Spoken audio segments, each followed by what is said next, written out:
It started out as a simple idea. Why not form a club for like-minded jazz lovers? A place where people could hang, sit around and play jazz. Eddie Chan did just that, starting the Thomson Jazz Club at a community center. 10 years later, the Thomson Jazz Club has gone from grassroots to global. I'm not surprised, but I also don't expect it to reach this level. As I started it, to me, basically is to give the young people a chance to continue the musical development. But the rate of progress was anybody's guess, but I'm very happy that they have arrived at this stage. It's like the Thompson Jazz Club had taken on a life of its own. It started out with just one band first, the Thompson Big Bang. Now it's formed little musical cell groups that comprise of second group Thompson 2, which plays swing, and yet another next generation band, Thompson 3. Not bad for a band where everyone is there just for the love of it. We've got professionals, we've got doctors, we've had lawyers. It goes all the way through society to teachers, taxi drivers, students.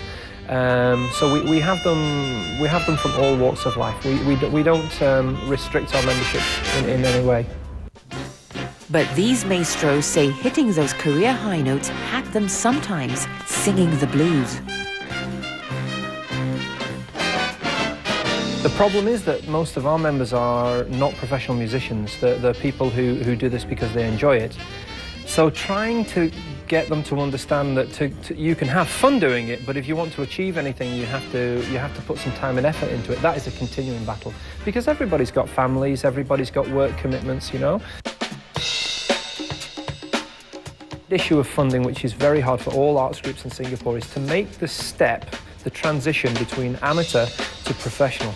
And that needs a major input of funds. That kind of money is very difficult to get. The National Arts Council have a seed grant, which they can, but you have to have a very strong track record to get that. So basically one of the problems that we've got here in Singapore is that corporate support is limited to certain groups. Despite their having over 100 members, with an international cast from all over the world, the Thompson Jazz Club is still swinging ahead with plans to develop and grow further. What happens is when we perform in concert, we always try and put the word out.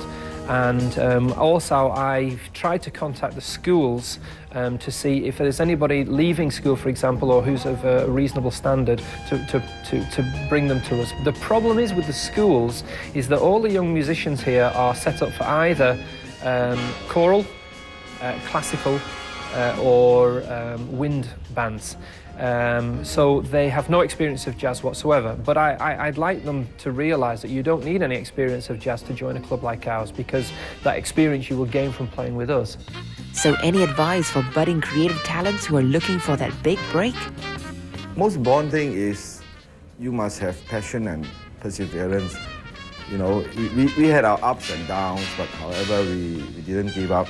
But it needs a lot more than just practicing, blowing, and we have to create our opportunities, like festivals and all that.